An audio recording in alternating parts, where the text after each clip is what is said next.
does it mean to pop a patient?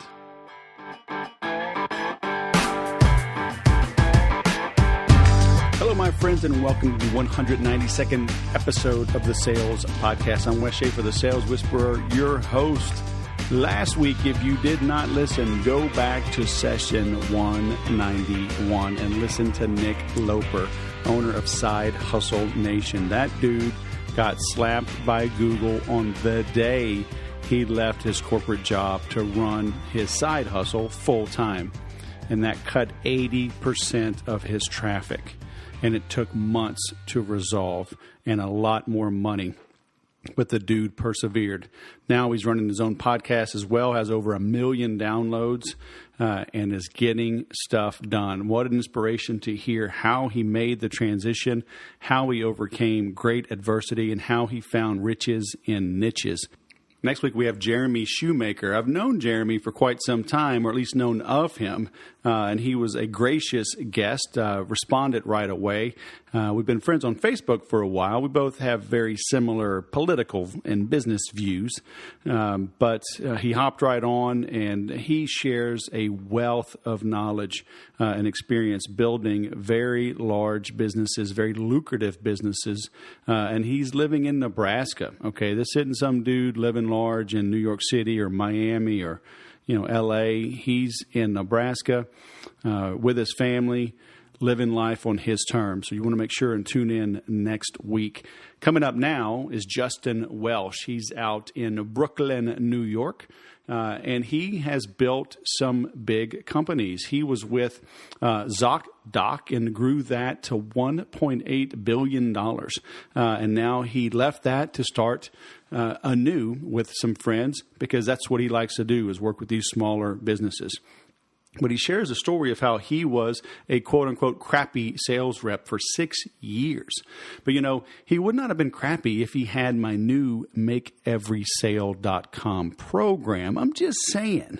So if you're a crappy rep right now, or if you're pretty good and want to be great, if you want to be great and remain even greater, check out MakeEverySale.com. It is 21 years of advice and wisdom and knowledge, 25 videos right now. We're going to keep adding more. There's a workbook. There's spreadsheets. There's tools you can use. There's scripts. There's planning documents. A ton of resources, plus real-time access to me and your other students in our private group. So this is similar to the program that launched my professional sales career back in 2006.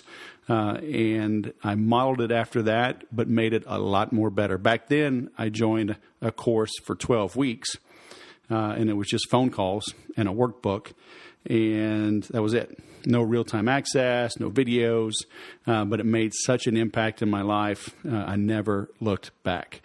So now I'm paying it forward, bringing this course to life, giving a lot more value, and you'll get lifetime access. So join now, because over time, as I add more content, it'll become more expensive. Still worth it, but more expensive. So that's MakeEverySale.com. Now let's bring on Justin Welsh. Justin Welsh, follower of a mediocre football team, but now living in Brooklyn, New York. Welcome to the Sales Podcast. How the heck are you? Wes, I'm great. How about you, follower of the 2014 national champion Ohio State Buckeyes? Man, you got to rub it in. I see how you are. That's only because they stole from the SEC, where all great coaches come from. Alabama had to steal LSU's coach. I mean, Alabama wouldn't even be known if they didn't steal the LSU coach. But I digress. Do not get me upset, okay? I got two lists of questions here. I've got my happy, good mood list. I got my non-happy list, okay? Cool. I'm just saying. I definitely won't mention that Urban Meyer's from Ohio then. So let's jump in. And he came to the South to learn. You notice he got out of there as quick as he could. There you go. So, you are right, my man. All right. Well, hey, man, thanks for coming on the show. I was contacted by a friend of yours. I knew her from our Entreport days, actually. So you've got some people looking out for awesome. You, helping spread the word, right? Miss Aylin Cook. So that was cool. Did y'all steal her? Yeah, Aylin came over recommended to our co-CEOs, and she has just been tremendously plug and play, right? Aylin has just come in and kind of made a name for herself right away at Patient Pop. She's great, connected with all sorts of great folks like yourself, and she's just been kind of a whirlwind of energy and success for us right away. So she's been awesome. Very cool.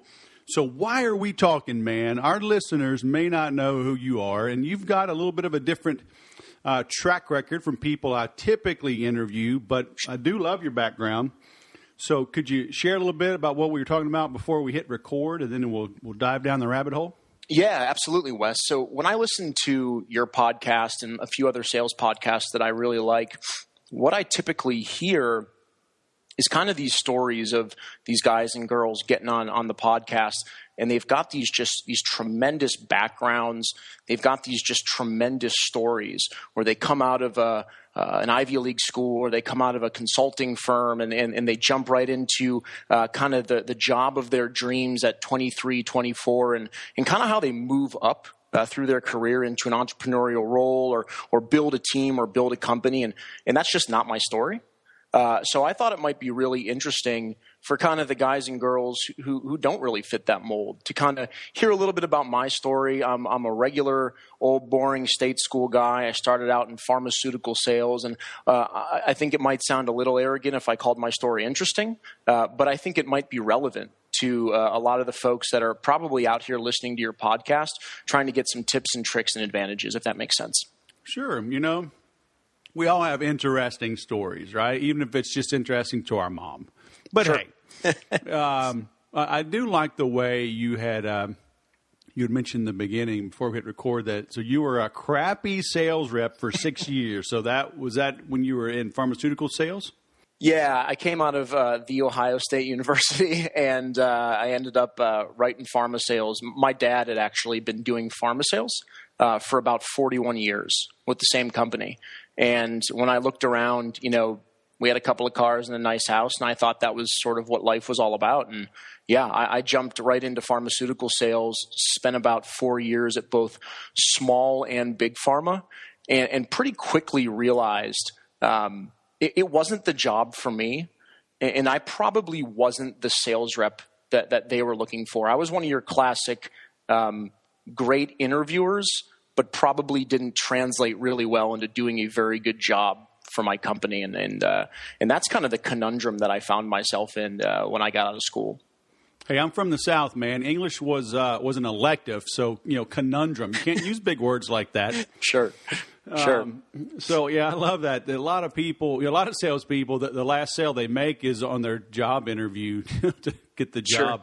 Sure. And then they stop working. Mm-hmm. That was me. So when you say crappy sales rep, define crappy. Were you hitting your numbers? Were you like just below your numbers? You couldn't have been missing by a lot, or they would have cut you, right? Yeah, it's a great question, Wes. In pharmaceuticals, you're kind of enveloped into a pod of reps. And so you kind of almost hide behind other people's numbers. And so what I mean by crappy is immature. I wasn't ready to go out there and do the work required to be a great salesperson. Or, a great salesperson requires dedication, strength, hunger, and structure. And I just didn't have that at 23. And so I kind of hid amongst my peers for a long time, for about 4 years. And somehow, Wes, I parlayed that into being an associate rep at a large medical device firm, and found myself in the operating room with the same level of immaturity, the same kind of lack of determination that probably a lot of your sales girls and guys out there find at a company where they're just not enthusiastic, or they're just not buying into the overall mission. And that's kind of where I found myself really after 6 years, 4 in pharma, 2 in med device. And I really had to take a sit down and take a real hard look at myself and kind of figure out what was next, if that makes sense. Sure. Would it be too strong to say you were miserable?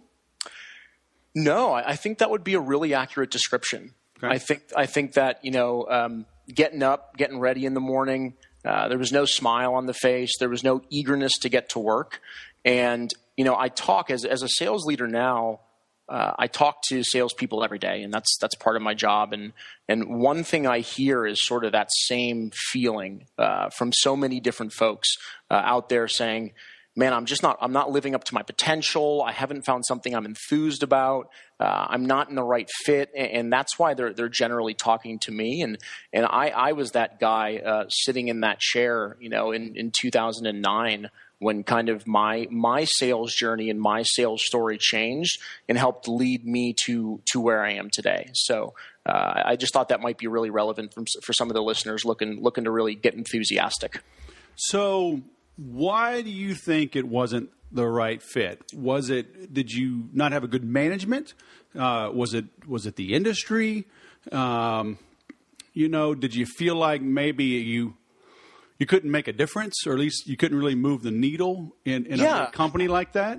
Yeah, I think it was a combination of the three. I think, selling pharmaceuticals, you don't certainly feel passionate about the drugs you're selling sometimes. Oftentimes, when you're out there, you're being managed down to being a number. And I think, we could probably dive into a really interesting conversation around management in a quantitative versus sort of a qualitative perspective. And, I was just a number, and I was a small number in a very big organization. I didn't feel special or important. I didn't see a whole lot of peer recognition. And at the end of the day, if I worked an extra hour or 2 hours in the, per day, it wasn't really me that saw the results. It was someone that I wasn't attached to. It was an executive team that was far, far away from me.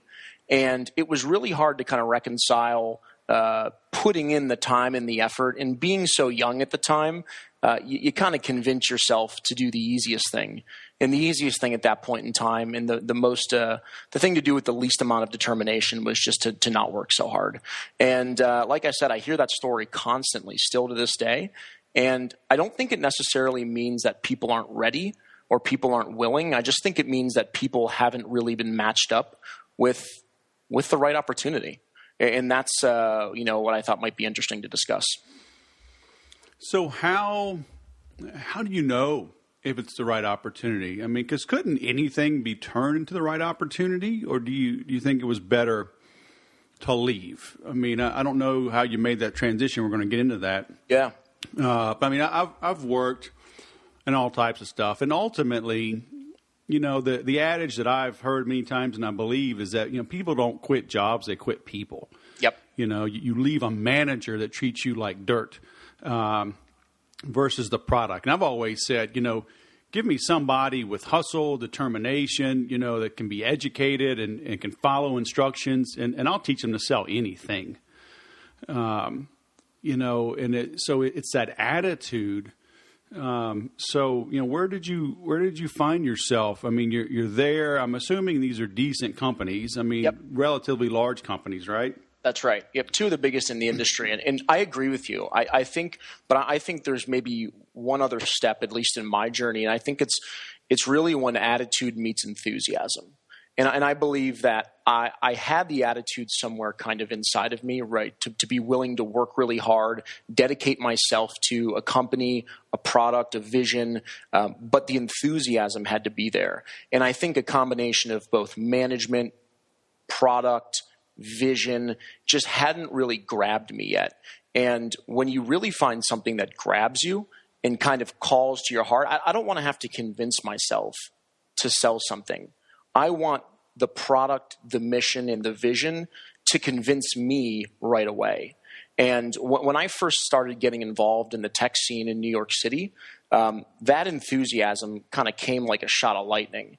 And I think when you sit down in front of a group of people and you're talking during an interview about potential and product and vision and strategy, you can kind of tell right away the kind of folks that you want to join and you want to be a part of. And that's sort of the experience that I had when I moved to New York City in 2009.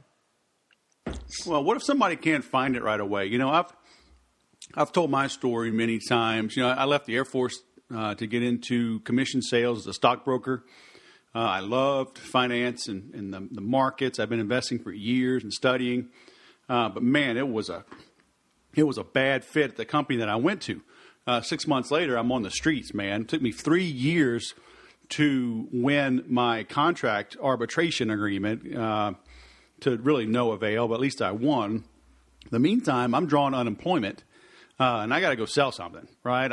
I got to get a job. And I replied to an ad in a newspaper in Mobile, Alabama, sold mobile homes, made $100,000 my first year in 1998. You know, that's worth like $145,000 a day. And I was like, oh, hell, I'm a salesman. You know, so that wasn't exactly my passion. I didn't go to get 2 degrees, right? Give the Air Force 5 years of my life plus 4 of the academy to go sell mobile homes. But man, I mean, it changed my life. Yeah, I think you know, there's always a stepping stone, right? I think that in the game of sales, if you can't find something that you're immediately passionate about, right, you have to find that stepping stone of where you can really prove yourself. And I think you have to put the time and the effort in. I think I wasn't doing that. But if you take a look at today, right, today when I look around the technology world between healthcare tech and fintech and all these different sort of technology sectors out there are really offering young people who are looking for that job an opportunity to get involved in something pretty exciting right away. When I came out of school in 2003, these kinds of companies hiring people just looking for their first sales job to get really enthusiastic, they didn't exist. You went and you sold rental cars, you sold mobile homes like you talked about, or you sold uniforms or toilet paper. And I'm not saying those aren't great things, because there's a lot of people who make a great living and they get really enthusiastic about it.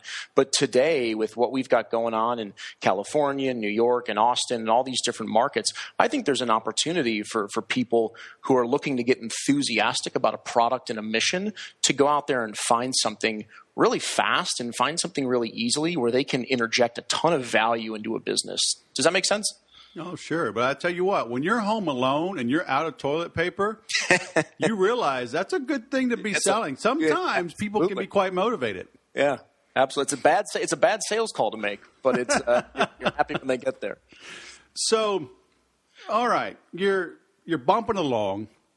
You fail forward, right, into this medical device company, but you're still not happy.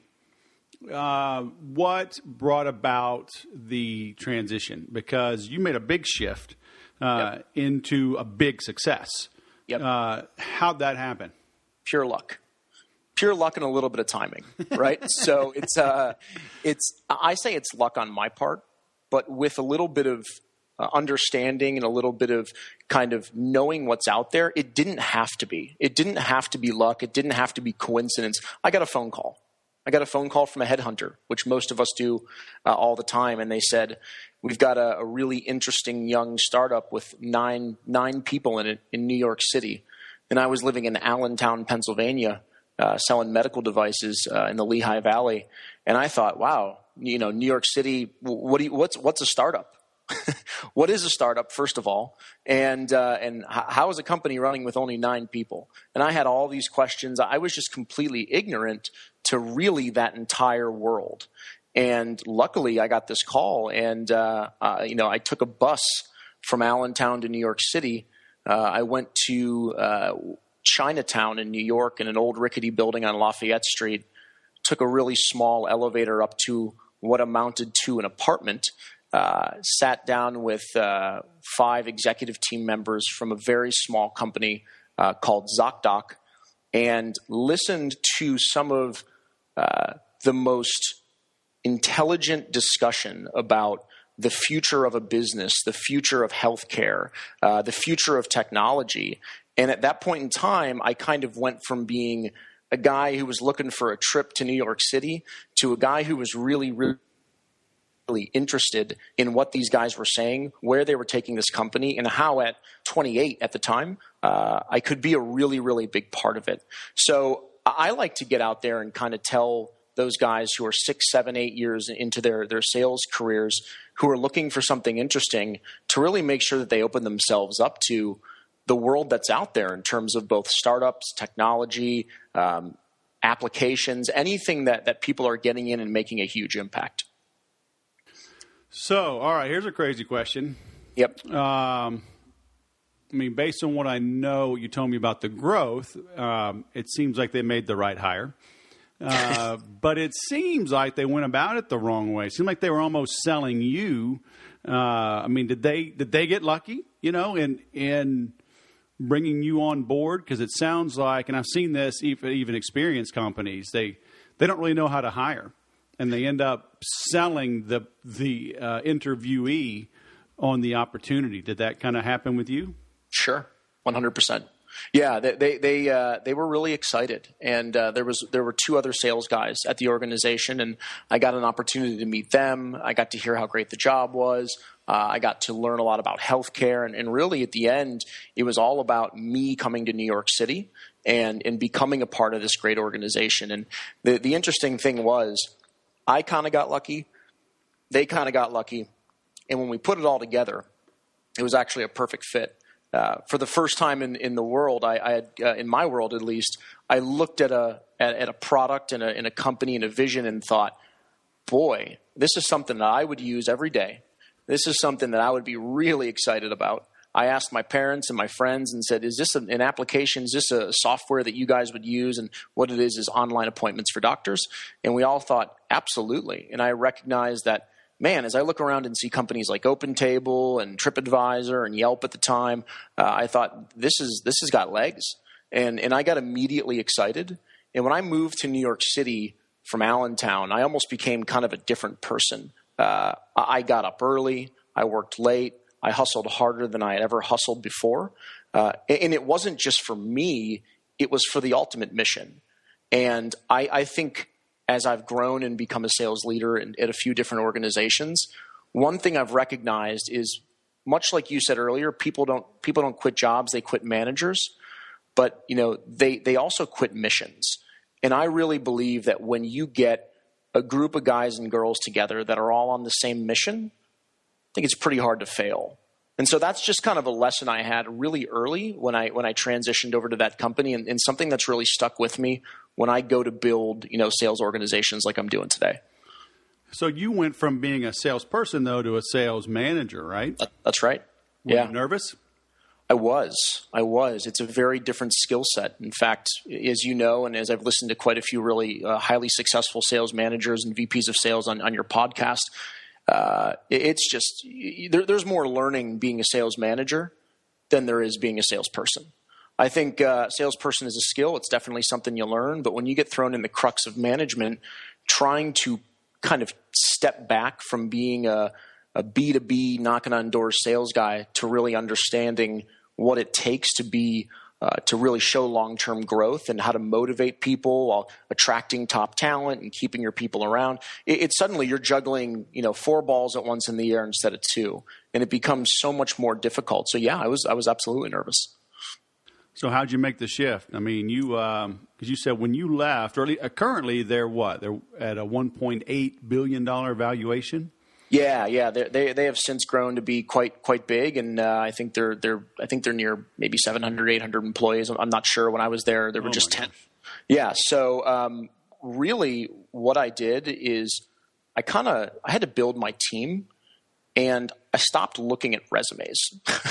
That was kind of my first big learning from really transitioning over and building my team. And I don't mean I stopped looking at resumes in like a physical way.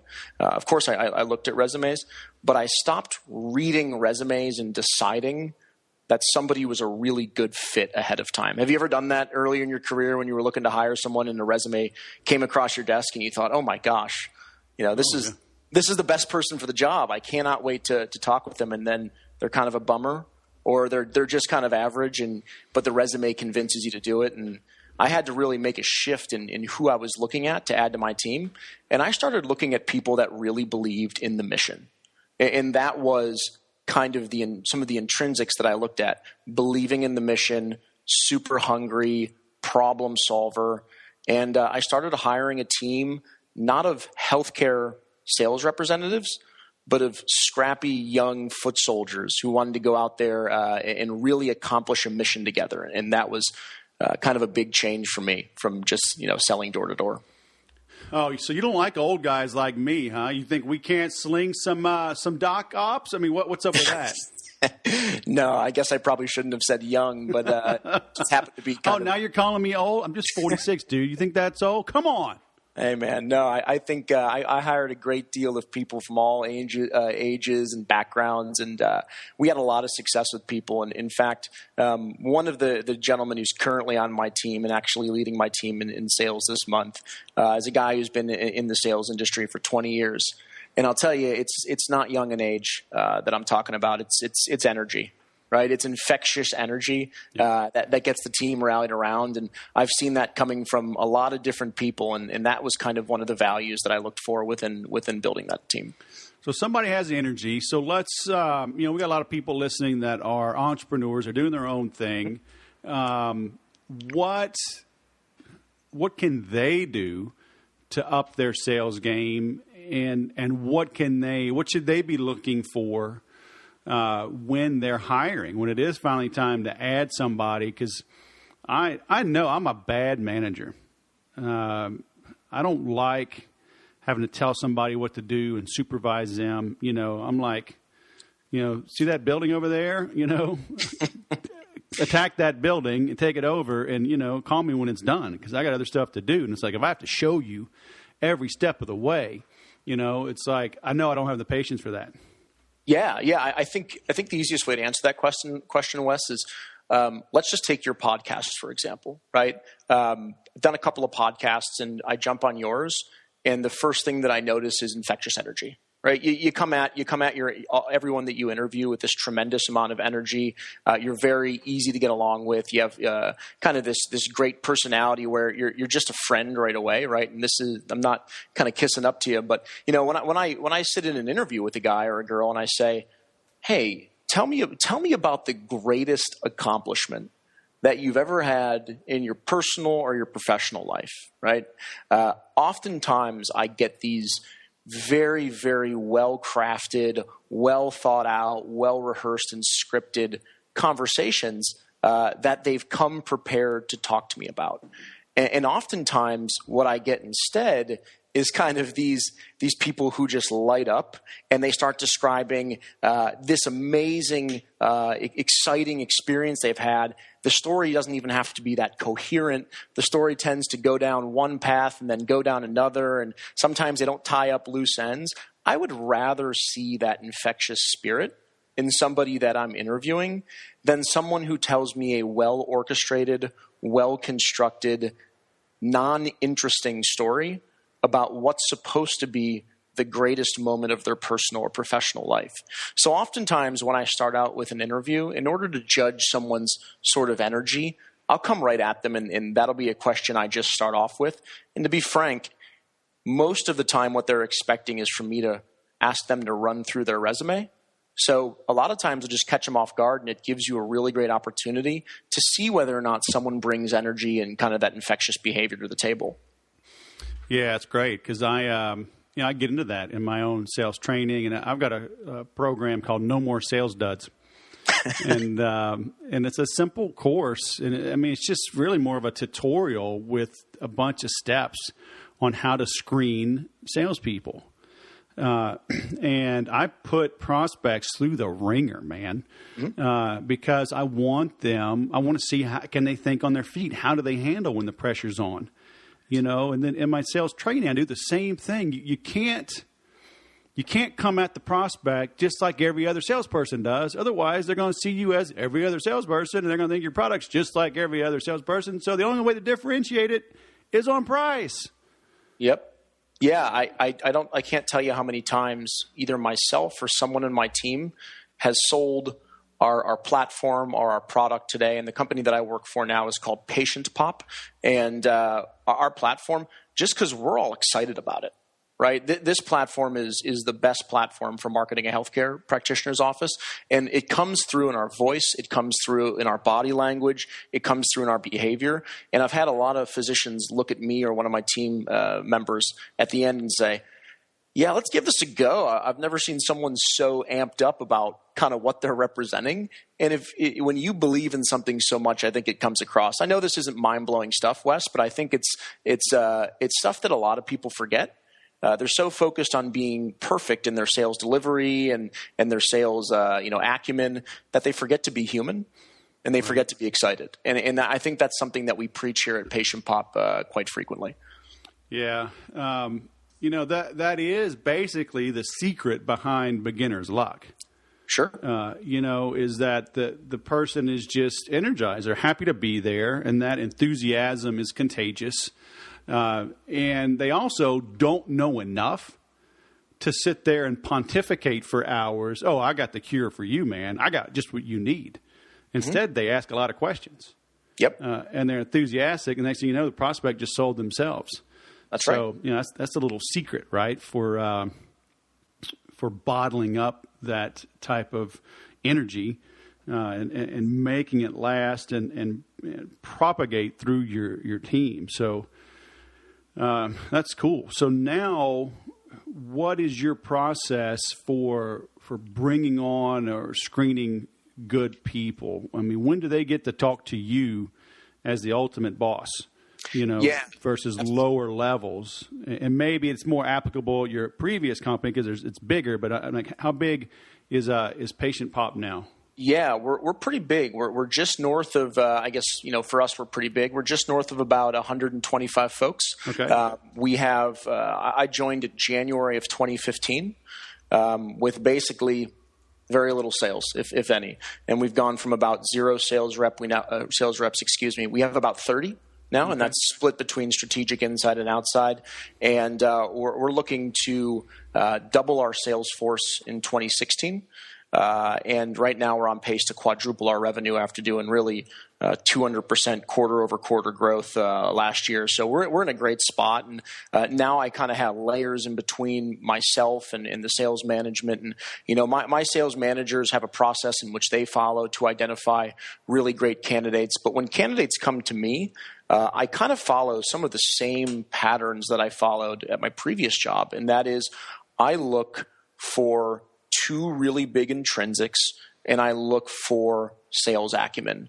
And to kind of, without kind of giving away the farm, one thing I look at is sales energy, right? And so this is where it might be really relevant to those guys and girls who are out there going, I got a great product and a great idea, and I'm going to hire my first sales guy, right? Or my first sales girl, or my first two.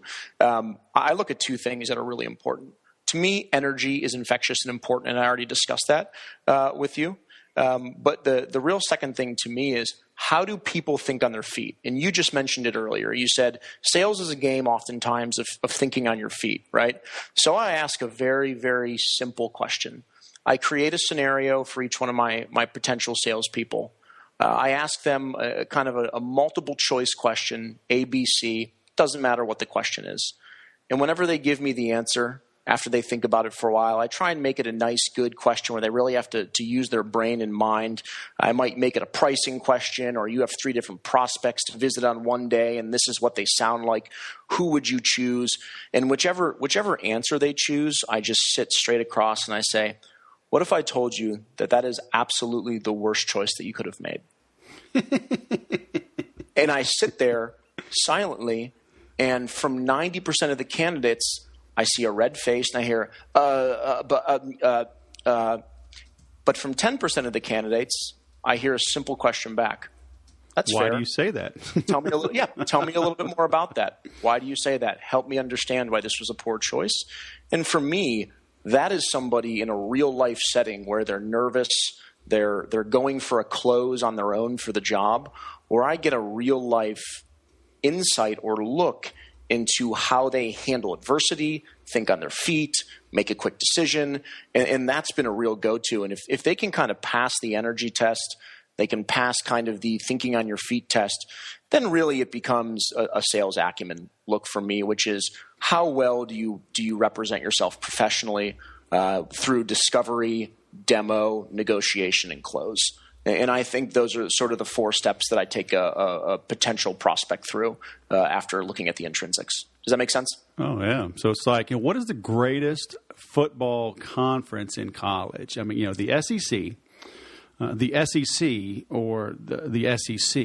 I mean, that – oh, no, I didn't give him a choice. Well, okay. You wouldn't ask something that obvious, right? Right. Then you know the answer right away. You go Big Ten. You be quiet and you wait for the guy to offer you the job. You put your helmet on as they answer the wrong thing, and you headbutt them and say, "Interview is over." Yeah. Who was that linebacker? The office linebacker. Was it Terry Tate, Terry office Tate. linebacker. Yeah. Hey, Janice. And, I gotta give props to a guy that I know here at NYU. His name is Larry Levine. He's a professional sales trainer, and I steal shamelessly. And that question around kind of thinking on your feet came straight from Larry, and it's always been kind of a gem, kind of an ace up my sleeve in terms of finding the right guy or girl for my team. Yeah, that's awesome. And I love, like we talked about, it's just how they respond. I see all these people all the time just talking themselves out of the sale. I've been one of the top Infusionsoft salespeople for years, and I always tell them in the community, I'm the dumbest certified partner out there. I had to learn this stuff from the ground up, calling support 12 times a day. I'm like, how does this work? Where's that button? But I know sales. Mm-hmm. And I don't sit there and give a 3-hour demo to somebody. I give a 15-minute demo. And it's solely based around their needs. Sure. They're like, I want to see this. And I'm like, why? What do you do now? What are you using now? What do you think this is going to solve? Well, I need to do this, this, and this. So you're saying if it did this, this, and this, you would buy it. Yes, I would. Okay, great. Look how easy it is to do this, this, and this. Would you like to use American Express, MasterCard, or Visa? Yep. I mean, it really is that simple, and people just overcomplicate stuff. Think they got to know everything. It's just not that hard. Yeah, it's been interesting, by going through intrinsics and process, right? Do we make bad sales hires? Sure, right? But we sure make a lot less as I've grown as a sales leader. Every month and every quarter and every year, we make less and less bad sales hires. And when you make less and less bad sales hires, you spend less and less time backfilling and less time retraining. And it's just such an important part of growing a business. And when you're growing a business like ours from 0 to, let's call it 60 or 70 sales reps in our, first 15 or 18 months, you gotta kind of shoot to kill, right? You got to be really good every single time, but you got to do it over and over and over again. So every time you miss, you just, it's really a hindrance to your growth. So. Yep. Cool. All right. We've got about 5 minutes and I got 2 questions for you. Sure. Is cold calling dead? It depends on what you consider cold calling, right? And I don't think that cold calling is dead unless you're talking about buying a list in Yellow Pages or White Pages and just calling down it. I think that's dead, right? I think what we call them gold calls with a G.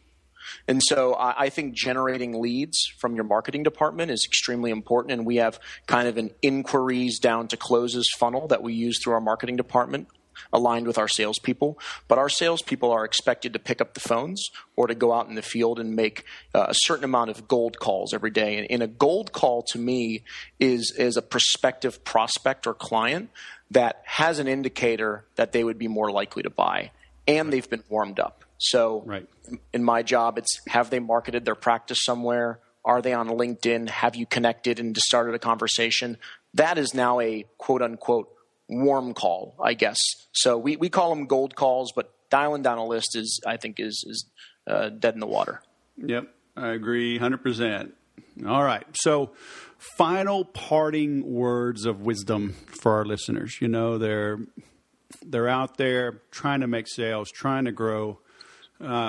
Maybe they're a little bit stuck. I mean, what's the one piece of advice, if they walk away with nothing else from this interview, if they went and did, this, what do you think would have the greatest impact on their sales lives, sales impact, from this interview? 2 things. I think, stop hiring for what people have done in their past and for their Rolodex. That's the first thing. Stop hiring for someone's resume. Stop hiring for someone's connections, and go out and hire someone based on their intrinsics, based on their energy, their effort, their passion, their curiosity, all the things that you want to find in almost any industry or sports team. Or you said you were in, you said the National Guard. Was that right? Air Force. Air Force, excuse me. So something that you look for in the Air Force, you look for all these different traits. Start hiring for those intrinsics, right? And when you make a mistake, recognize that you've made a mistake and move on. right? There is nothing worse to a sales organization than to have somebody around who is either have a bad attitude, doesn't want to be there, doesn't believe in the mission, doesn't have the passion, and it doesn't really have the same vision that all the other folks on your team have. Right. That's an absolute cancer, an absolute poison to your sales organization. So right. make good decisions based on intrinsics, and admit to yourself when you've made a bad decision and fix that decision fast. Right. Yep. Hire slow, fire fast, right? That's what I was basically saying in exactly not those words. All right. Justin Welsh, VP of Sales at Patient Pop. They can find you on Twitter at JustinOSU. I'm sorry, JustinOSU99. And right. And then patientpop.com. We'll link to that as well from the show notes. So thanks for coming on, man, and imparting your words of wisdom. Hey, Wes, I really appreciate the time and look forward to hearing more of your great podcast. Thanks for having me on. Man. Have a great day. See you, Wes.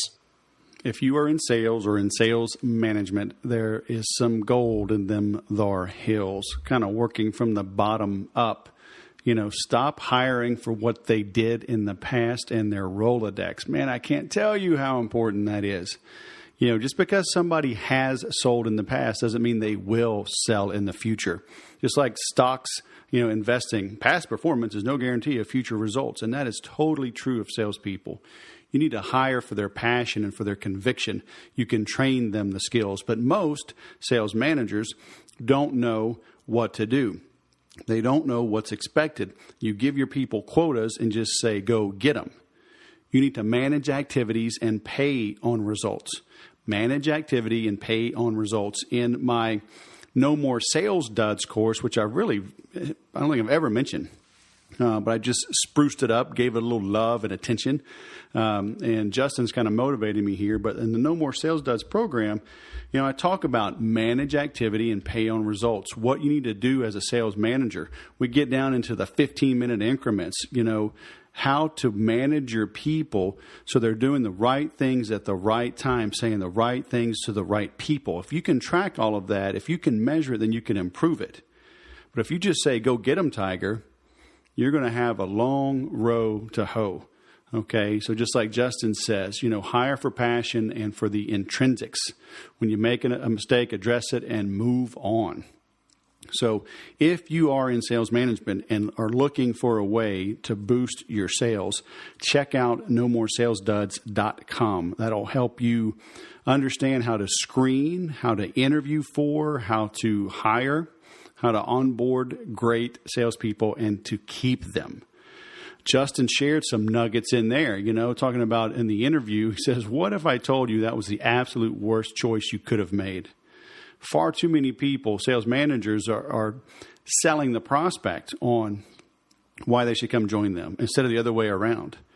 You got to put the screws to them in an interview so you know how they're going to perform when times get tough, when they're dealing with a tough prospect. Okay, make it hard for them.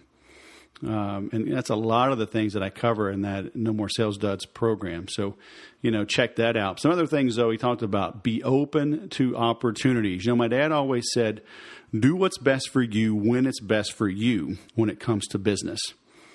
And that was 30 years ago. He was giving me that advice. And I saw him go through tough times when he was the city manager for a large industrial commercial installation company, doing a great job, but because of politics got let go. And I've just seen it now, especially 2016 and beyond. Companies are not loyal to you. So I'm not saying you goof off. Okay, I'm saying you give them 100%, but not 110%. It's impossible to give 110%. Give them your time, your effort, your focus, your energy. Do a great job, but be open to other opportunities. Between my bumps in the road when I left the Air Force, and then within 6 months I was looking for another job, and then I did a bang-up job at Oakwood Homes, reached the top 1% of 2,200 salespeople nationwide in my first 12 months, was promoted to manager in 14 months. But you know what? Within 6 months after that, the company was having its first layoffs, closing factories, and eventually declared bankruptcy. I had to move. I was in a little town of 11,000 people. I couldn't stay there and stick it out and hope for the best. I had to get to a big city where I could network and have other opportunities. I had a wife, 2 kids at the time. Our third was on the way. I couldn't leave it up to chance. So I go to the big city, Austin, Texas. I was a recruiter and making $3,000 a month plus commission. Okay. But I was killing it in commission. So it was fine. As a salesperson, you should ask for a lower base and a higher percentage of sales. If you're any good, you'll make more money that way.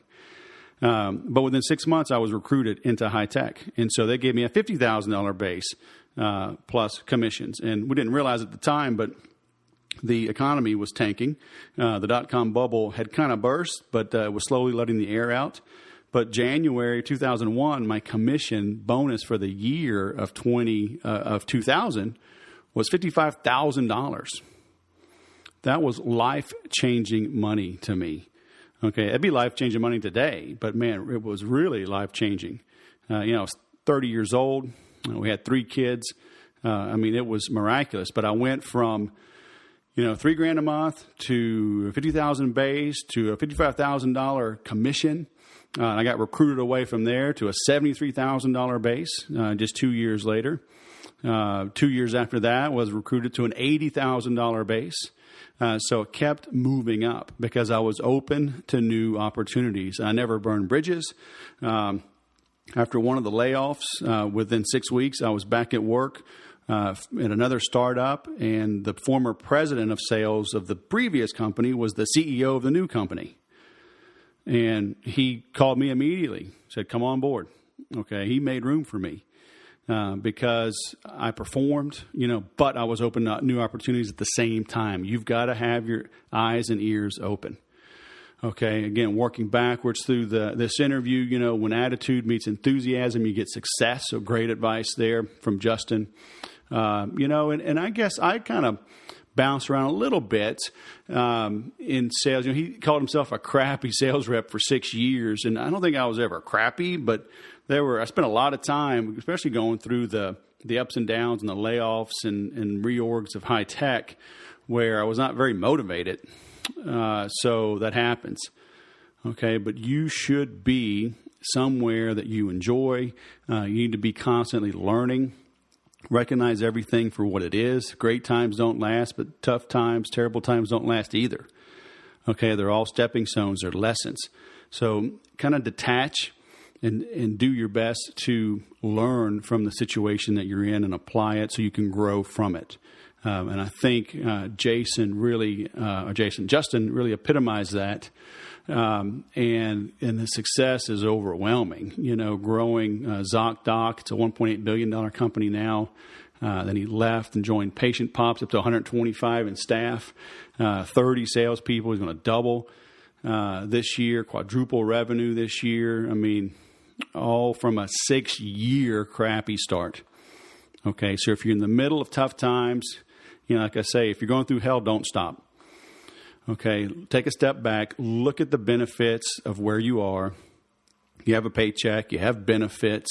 Maybe you have a crappy boss, but that's fine. It's motivation for you to learn. If you travel a lot, maybe you can get audio books, podcasts like this, and listen and learn and take notes and apply yourself. And opportunities will present itself, trust me, but you have to keep performing. I always say if the Cleveland Cavaliers closed up shop today, would LeBron James have a problem getting a job tomorrow? Of course not. He's the best. So as long as you're the best and making stuff happen, then good things will come your way. Okay, and just like going to the gym, there's days like this morning I went, and I was a little tired. It's a Friday. We're about to head out, go to the beach. My daughter's got a soccer tournament, and I was dragging a little bit. And honestly did not get the absolute best workout in, but I got a good workout in, good enough, right? But it's performing when you don't feel like it is what builds the muscle and the muscle memory and the results that you'll benefit from later. So maybe next week, next month, next quarter, a big deal comes in and you look back, like when did that happen? When was the seed planted? And it was planted when you were doing the hard, right things, when you didn't feel like it a week ago, a month ago, a quarter ago. Okay, so just like you keep going to the gym, even when you don't feel like it, even when you maybe didn't get enough sleep, even if you can't give it your all, or you can give it your all, but your all today is 80%, 70% of your all when you're firing on all cylinders. That's fine. Keep going, because you are laying a foundation that you can grow from. Okay, so like I keep saying, listen to this again. Justin had a lot of good nuggets in here. You can get all of the show notes as well. Just like every time I do these, okay, it's simply thesaleswhisperer.com and then /session and then the number. Okay, so Justin here is session 192. You can get links to him on Twitter and the notes that I type up for each one. I'll also include links to the nomoresalesduds.com program. And then as I open with, and I'm going to be closing with, info on the Make Every Sale program. You're going to love this course, and you're going to love the lifetime access, and you're going to love the real-time access to me and your fellow students. And so that is at makeeverysale.com. Check it out. Thanks for listening. Please share this, give it a 5-star review, and remember to sell different.